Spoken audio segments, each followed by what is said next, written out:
In this video, we are going to learn about hydrogen fuel. So, hydrogen fuel is which uses hydrogen as a fuel. किस purpose के लिए? Energy generation के लिए, energy generation के लिए, ठीक है। तो पहले देखते हैं हाइड्रोजन फ्यूल जनरेट करने के मेथड्स क्या हैं। सो पहले देखेंगे मेथड। तो पहला आएगा स्टीम मीथेन रिफॉर्मिंग। मैं जूम कर देता हूँ। स्टीम मीथेन रिफॉर्मिंग, तो क्या होगा, मीथेन जो है CH4, तो इसको जो है मीथेन को जो है हाइड्रोजन में कन्वर्ट करेंगे, ठीक है, उससे एनर्जी जनरेट करेंगे, तो ये कहलाता है ग्रे हाइड्रोजन। नेक्स्ट है कोल गैसिफिकेशन। कोल गैसिफिकेशन जो है वो सिन गैस को प्रोड्यूस करता है, सिन गैस या सिंथेटिक गैस जिसे कहते हैं, ठीक है।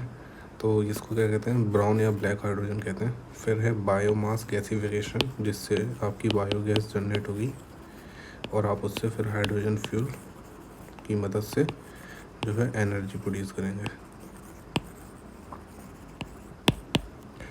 नेक्स्ट है इलेक्ट्रोलाइसिस। इलेक्ट्रोलाइसिस क्या है, ये एक प्रोसेस होता है जिसमें आप इलेक्ट्रिसिटी की हेल्प से, एग्जिस्टिंग इलेक्ट्रिसिटी की हेल्प से वाटर में से हाइड्रोजन एंड ऑक्सीजन को अलग करते हैं, ठीक है। तो समझ गए इलेक्ट्रोलाइसिस। तो यूजेस देखते हैं हाइड्रोजन फ्यूल के पहले।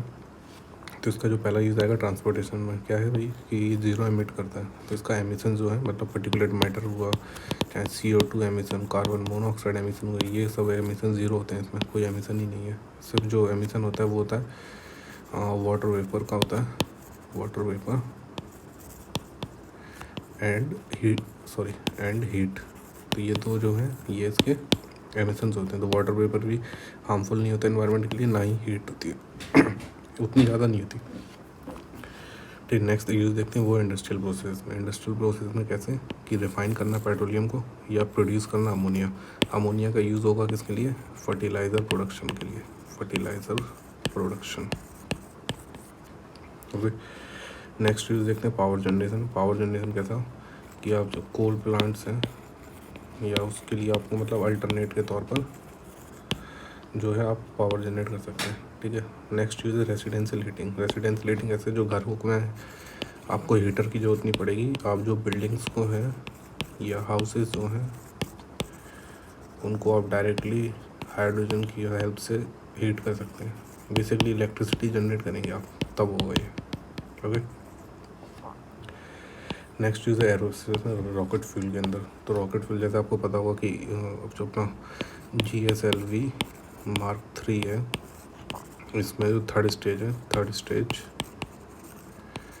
ये क्रायोजेनिक है, क्रायोजेनिक, ठीक है। तो इसमें जो होता है आप हाइड्रोजन को ऐसा फ्यूल यूज़ करते हैं ऑक्सीजन के साथ में, तो इसमें भी हेल्प करेगा। नेक्स्ट है energy transition and decarbonising potential. तो एनर्जी ट्रांजिशन किसके लिए कि भाई क्लीन,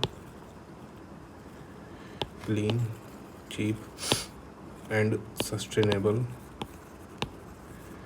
सोर्स ऑफ एनर्जी के लिए, ठीक है। डिकार्बनाइजिंग पोटेंशियल क्या कि भाई जीरो एमिशन है इसके, इसलिए डिकार्बनाइजिंग है। तो portable and remote power generation में हेल्प करेगा, एनर्जी को स्टोर करेगा। एनर्जी स्टोरेज में ग्रिड सिस्टम में आप जो है इसकी हेल्प से एनर्जी को स्टोर कर सकते हैं। तो एडवांटेजेस देख लेते हैं हम इसके कुछ हाइड्रोजन फ्यूल के। तो हाइड्रोजन फ्यूल के एडवांटेजेस क्या हैं, पहले हम देख चुके हैं जीरो एमिशन कि भाई कोई एमिशन नहीं हो रहा इसमें से। नेक्स्ट है हाई एनर्जी डेंसिटी, जिसकी एनर्जी डेंसिटी है वो कोल या थर्मल पावर प्लांट के कंपैरिजन में ज़्यादा होती है, ठीक है।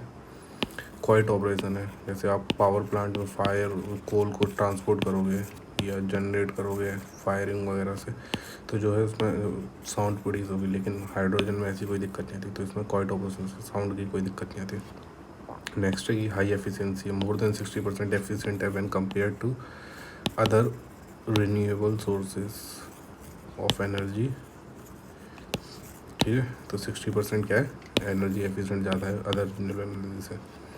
वर्सेटाइल है, वर्सेटाइल कैसे कि भाई पोर्टेबल डिवाइसेस में यूज़ कर सकते हो आप इसे, स्टेशनरी पावर जनरेशन में भी यूज़ कर सकते हैं, जो हमने यहाँ देखा था ना कि पोर्टेबल एंड रिमोट पावर के लिए भी है, एनर्जी स्टोरेज के लिए भी यूज़ कर सकते हो ग्रिड सिस्टम में।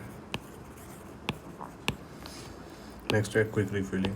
जैसे EVs में जो है आपको बहुत टाइम लगेगा ना चार्ज करने में, कि भाई आप पावर स्टेशन पे बैठे हो 2-4 घंटे तक कि कुछ हो ही नहीं रहा, गाड़ी चार्ज हो रही है। लेकिन आपको हाइड्रोजन फ्यूल बेस्ड जो व्हीकल्स होंगे, हाइड्रोजन फ्यूल वाले व्हीकल्स जो हैं ये क्या है, देखो एक तो इसमें क्या एडवांटेज है कि इसका कोई एमिशन नहीं होगा, है ना। तो जो है आपकी रिफिलिंग भी ज़्यादा होगी कि भाई हाइड्रोजन सीधे है वो आपको अपनी गाड़ी में फिल करा लेंगे जैसे आप पेट्रोल कराते हो, सेम ऐसे। डिक्रीज़ होगा डिपेंडेंस फॉसिल फ्यूल पे। इसका एडवांटेज क्या होगा कि भाई अपना करंट अकाउंट डेफिसिट है वो भी डिक्रीज़ होगा, है ना। अपना 4x जो है वो बचेगा, डॉलर सप्लाई अपने आप बढ़ जाएगी। लॉन्गर ड्राइविंग रेंज है इसकी ईवीज़ के कंपैरिजन में, तो मतलब जो आपका माइलेज कहा जाए या जो एवरेज है गाड़ी का नॉर्मल भाषा में कहलाता है, तो वो आपको ज़्यादा मिलेगा। अब कुछ चैलेंजेस देखते हैं। तो जो नेक्स्ट चैलेंज है कि जो हाइड्रोजन का प्रोडक्शन प्रोसेस है ना उसी में CO2 का एमिशन हो रहा है।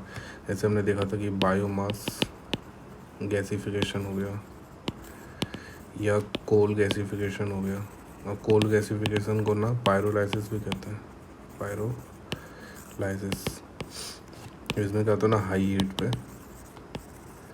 ऑक्सीजन की एब्सेंस में जो है आप कोल को बर्न करते हो, उससे जो है आप सिंथेटिक गैस प्रोड्यूस करते हो,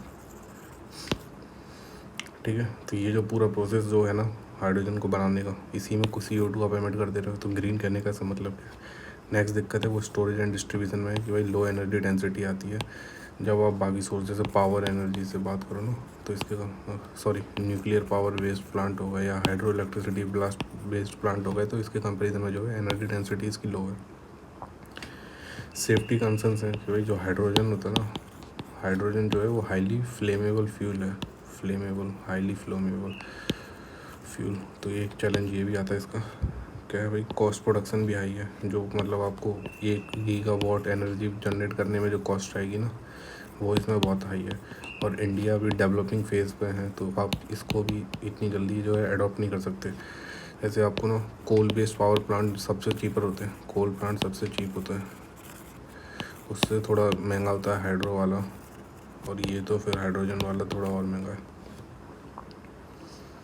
और जो lack of renewable hydrogen supply, तो जो कोई हाइड्रोजन सप्लाई का जो ये पॉइंट ये रिपीट हो जाएगा कि जो प्रोडक्शन एमिट हो रहा है ना इसी में कोई मतलब आपको हाइड्रोजन का कोई सस्टेनेबल सोर्स तो मिलता नहीं है कि इन्वायरमेंट में से आपने हाइड्रोजन को एक्सट्रैक्ट कर लिया, ठीक है। तो ये देखते हैं। अब गवर्नमेंट ऑफ इंडिया ने जो है national green hydrogen mission launch किया। नेशनल ग्रीन हाइड्रोजन मिशन किसके लिए, कि हाइड्रोजन जो फ्यूल है इसको जनरेट करने के लिए, इसको बूस्ट करने के लिए। तो ये क्या करता है, इंसेंटिवाइज करता है कमर्शियल प्रोडक्शन को जो है इंसेंटिवाइज करता है किसके, ग्रीन हाइड्रोजन का। तो ग्रीन हाइड्रोजन क्या होता है, ग्रीन हाइड्रोजन जो है ये भी हाइड्रोजन जो है आप जनरेट कर रहे हो, लेकिन जो आपका जो इसमें एनर्जी यूज़ होगी ना वो आपकी रिन्यूएबल सोर्सेज से आएगी, रिन्यूएबल सोर्सेज से। जैसे इलेक्ट्रोलाइसिस का जो प्रोसेस था ना, या तो आप उसमें थर्मल पावर प्लांट से जो है ऑक्सीजन और हाइड्रोजन को सेपरेट कर दो, लेकिन जो ये ग्रीन हाइड्रोजन है ना इसमें जो है आप वो रिन्यूएबल सोर्सेज जैसे सोलर पावर की मदद से आप हाइड्रोजन को जो है एक्सट्रैक्ट करोगे, ओके। इसलिए वही कि आप इंडिया को जो नेक्स्ट एक्सपोर्टर बना दो ग्रीन हाइड्रोजन का। ये स्कीम जो है ministry of new and renewable energy की है। इसके तहत जो है कुछ सब स्कीम्स हैं, जैसे एक साइट आती है, साइट सब स्कीम जो है वो नेशनल ग्रीन हाइड्रोजन मिशन की आती है। और ये क्या है, डोमेस्टिक मैन्युफैक्चर जो है इलेक्ट्रोलाइजर्स का उसको बूस्ट करने की बात करते हैं। मैं इलेक्ट्रोलाइजर्स आपको बताता हूँ अभी। ये बेसिकली क्या है, जो हाइड्रोजन फ्यूल सेल्स होंगी ना उसमें यूज़ होगा, ठीक है। और फिर ग्रीन हाइड्रोजन हब्स क्रिएट करने की बात की गई। ग्रीन हाइड्रोजन हब्स क्या करेंगे कि भाई ये जो है मैन्युफैक्चरिंग करेंगे ग्रीन हाइड्रोजन की। ऑब्जेक्टिव क्या है, जो प्रोडक्शन, ये आपको जो ऑब्जेक्टिव है प्रीलिम्स के लिए याद रखने हैं, प्रीलिम्स के लिए आपको याद रखने होंगे इस स्पेसिफिक ऑब्जेक्टिव। तो जो प्रोडक्शन कैपेसिटी है उसको कितना है, 5 मिलियन मैट्रिक टन जो है आपको पर एनम जनरेट करना है या उससे ज़्यादा।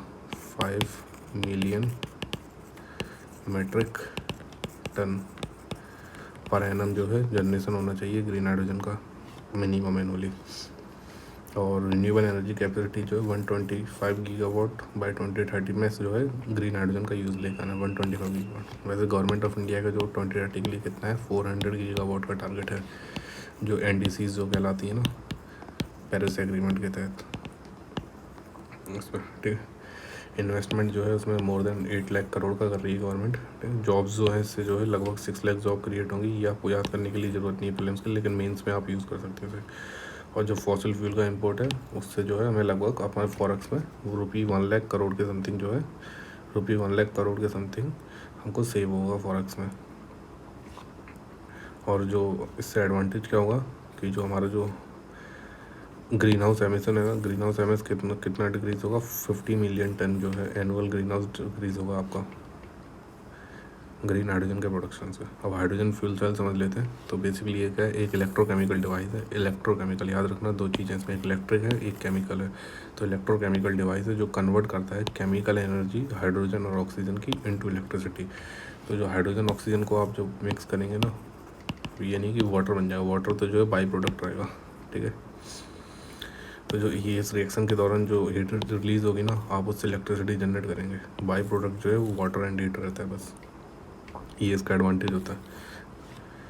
और कंपोनेंट्स क्या होते हैं भाई, एनोड जो नेगेटिवली चार्ज है उसमें हाइड्रोजन सप्लाई होगी, कैथोड जो पॉजिटिवली चार्ज होगा उसमें ऑक्सीजन होगा। इलेक्ट्रोलाइट जो है आपके सेपरेट करते हैं। बेसिकली मैं आपको डिज़ाइन बना के दिखाता हूँ क्या होता है, एक मिनट।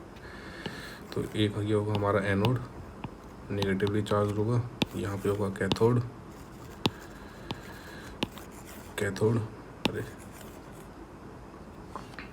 ठीक है, और बीच में एक इलेक्ट्रोलाइट होगा, इलेक्ट्रोलाइट जो इन दोनों को सेपरेट करेगा, ठीक है। इलेक्ट्रोलाइट जो है वो इन दोनों को सेपरेट करेगा। तो जो यहाँ से एनोड में क्या होगा, हाइड्रोजन, कैथोड में ऑक्सीजन। हाइड्रोजन की सप्लाई होगी, ऑक्सीजन की तरफ केमिकल रिएक्शन होगी, उससे जो है आपकी एनर्जी जनरेट होगी। इलेक्ट्रोलाइट जो है इस प्रोसेस को दोबारा रिफ्यूल करता रहेगा, ओके। और इलेक्ट्रोलाइट का रोल क्या है, तो इलेक्ट्रोलाइट का रोल है वो है प्रोटॉन्स को पासेज करना, इलेक्ट्रॉन्स को पास नहीं होने देता। तो जो यहाँ से जो जाएंगे ना, यहाँ से सिर्फ जो पॉजिटिवली चार्ज जाएंगे, नेगेटिवली जो है ना इलेक्ट्रॉन्स नहीं जाएंगे। क्यों, इलेक्ट्रॉन्स क्या होते हैं भाई, बेसिकली जो इलेक्ट्रिसिटी होती है ना वो इलेक्ट्रॉन्स का ही फ्लो होती है ना। तो जो ये होना है वो अपने को ऊपर होने देना, ये बस प्रोसेस में बीच से नहीं जाना चाहिए कि भाई ऑक्सीजन यहाँ पहुँच जाएगा, okay. That's it for this video.